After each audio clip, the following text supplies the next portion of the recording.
Aquarius, monthly reading mo September 2026, ano yung nakikita ng cards para sa'yo? Aquarius, Sun, Moon, Rising, or Cross Watchers.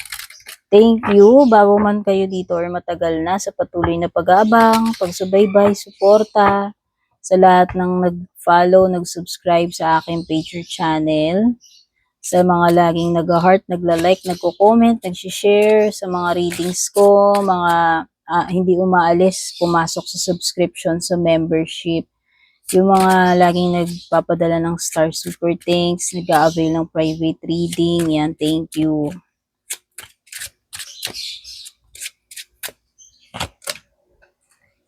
Journey,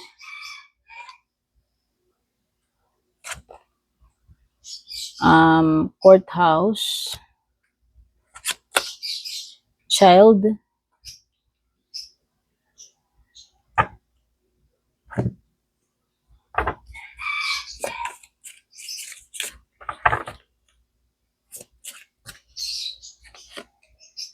bag,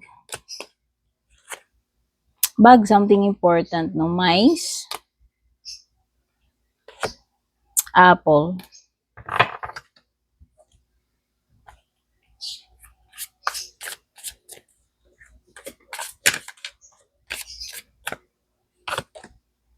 Hierophant upright, Four of Cups upright, Universe upright, Three of Pentacles upright, Ace of Torches reversed, Two of Torches upright, and at the bottom is the Three of Swords reversed. Mga zodiac signs associated dito sa mga cards na lumabas, pwedeng merong Taurus energy dito. Pwedeng merong Aquarius, Scorpio, Leo, Taurus energy. So, yun yung mga major signs. Pero kahit naman anong sign yan, sinabi ko lang yung mga lumalabas. Numbers na lumabas, merong 18, 23, 10, number 5, number 4, number 21, number 3, number 2, at saka number 3 ulit.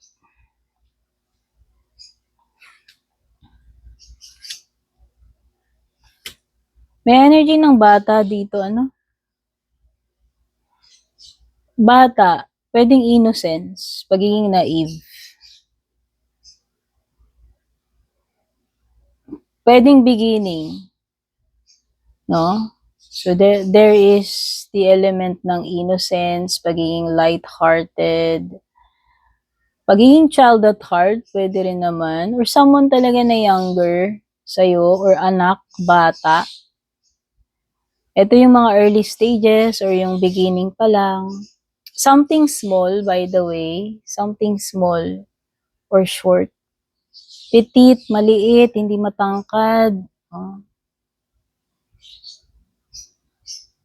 Pure, kasi ito parang pure of heart, innocence. So, kung connection to this is,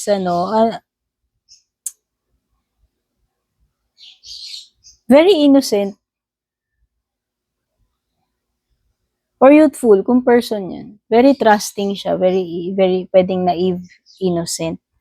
Walang kamalay-malay, walang kamuwang-muwang, walang mali siya. Alam mo yun?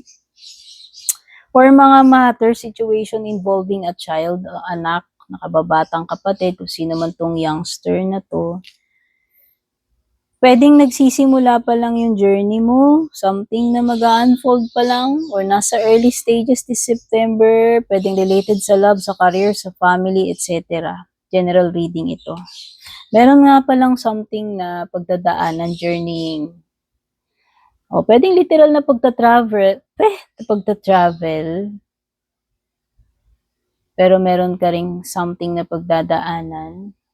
So, ano man ito. Pwedeng yung iba, proseso, pwedeng legal process. May mga matters na asikasuhin pagdating sa bata, siguro birth certificate or mga documents na kailangan mo pang lakarin sa City Hall, government office. Baka may mga i-file, ayusing dokumento, mga lalakarin sa government, Or something na Pwedeng sa custody, sa bata.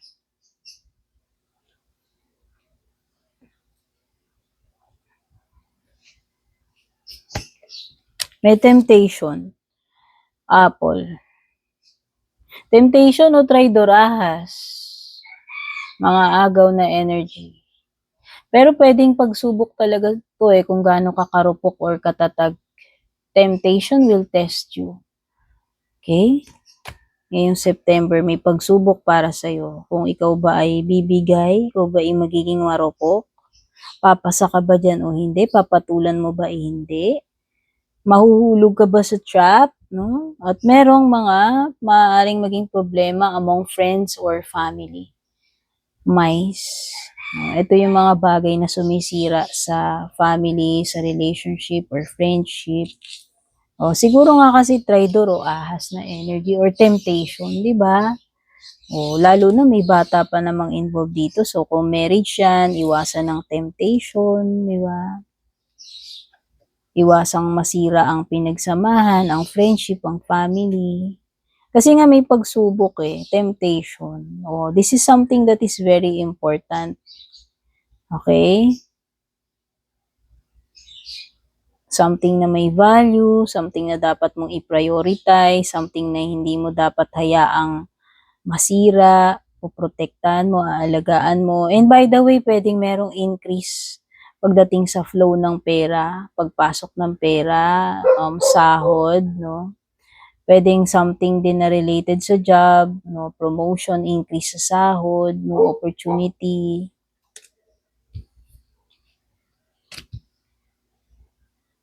If you're new, please don't forget to subscribe, follow. Kung gusto nyo ng private reading sa akin, nag-iisa lang po yung aking Purple Teen FB page, Meta Verified, may check sa dulo. Pag walang check sa dulo, impostor yun. Yun yung mga nagpapanggap na page ko. Hindi po ako mauunang lumapit sa inyo, hindi ko po kayo i-message, i-chat para manghingi, mag-offer ng kahit ano sa kahit saang social media platform. Kaya kung gusto nyo mag-book, mag-inquire ng private reading sa akin, kayo yung mag-PM, ha? Ayan. At yun na nga, kung gusto nyo tong bracelet na suot ko, lalagay ko yung product link dyan, somewhere dyan sa itaas, sa caption, sa ibaba, or sa comments, kung saan mabibili ito. Pero hindi ako ang may-ari ng produkto na yan. Kay Kamasi Jewelry ko yan nakuha. Buy one, get 5 to. No. Ito yung dalawa, stainless steel, non-tarnished, hypoallergenic, evil eye, adjustable, at saka yung heart shape na may initial. Ayan. Kasama niyan, may 3 ka pang red string na bracelet na iba-ibang design. Kailangan mong mamili between dalawang bagay, situation, path, tao. Pwedeng may dalawang opportunities, dalawang paths available sa'yo. So, nasa sa'yo na yan, Aquarius, kung alin dito sa dalawang bagay, path, situation, or person yung pipiliin mo. Okay? Pwedeng may mga plans na may isa sa katuparan, may isa sa gawa. Pwedeng ito na yung mga pinaplano mo nung nakaraan pa. So, maaaring matutuloy na yan. May isa sa gawa na yan ngayong September.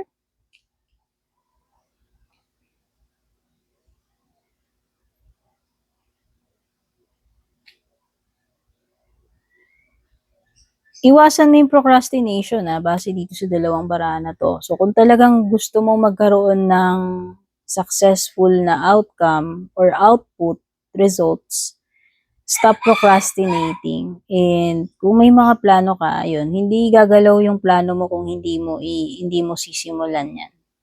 So, taking the first move, first step is very important to achieving your goal this month, this September. Okay? Parang merong something dito na nawawalan ng gana, nawawalan ng inspirasyon, ng spark, ng energy. So, kailangan mo ng kailangan mo ng something na makakapag-inspire sa'yo, no, makapagpamotivate sa'yo, di ba? Kasi pwedeng nawawalan ka ng ganang simulan. Ano ba to? Nawawalan ka ba ng gana sa trabaho, dito sa ginagawa mo?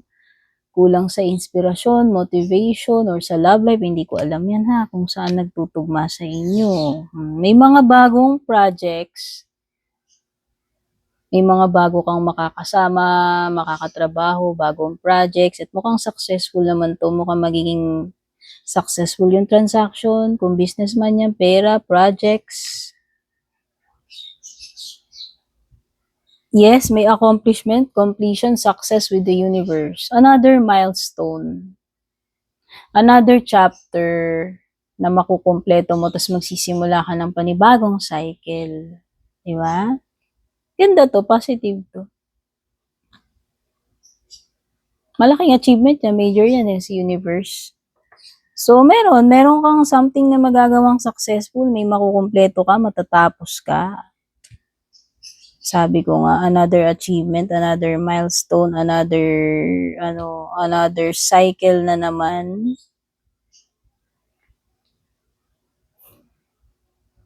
Four of Cups, pwede may offer para sa'yo, pero pwedeng wala kang interest dito.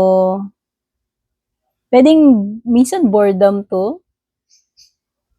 Oo, minsan merong opportunity sa harap mo, pwedeng hindi mo napapansin. Basta meron ditong something na hindi na-appreciate.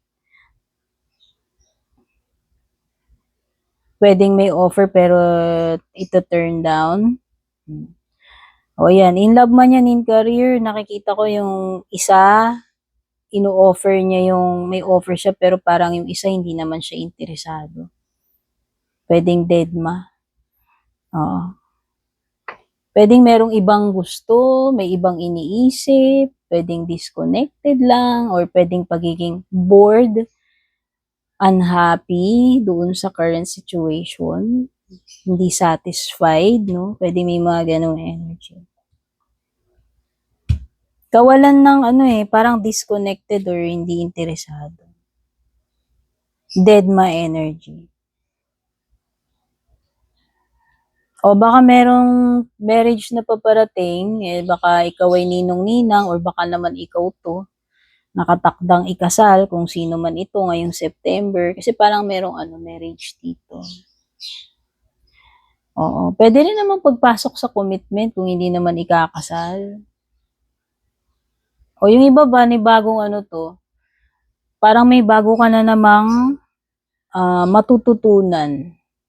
Kasi pwedeng studying din ito eh. Or parang meron kang wisdom na magigain ulit. No? Kasi parang meron kang completion dito eh. Leveling up by the way, itong dalawa. So, pwedeng lumilevel up ka spiritually or lumilevel up yung career mo, yung love life mo, or ikaw, no? Personal growth, leveling up, achievement, success, new journey. Ganda ng mga cards mo. O yung iba sa inyo, nagkakaroon kayo ng healing. Kung ano man yung healing na kinakailangan ninyo. Physical healing man yan, emotional healing, spiritual healing, or healing from a breakup or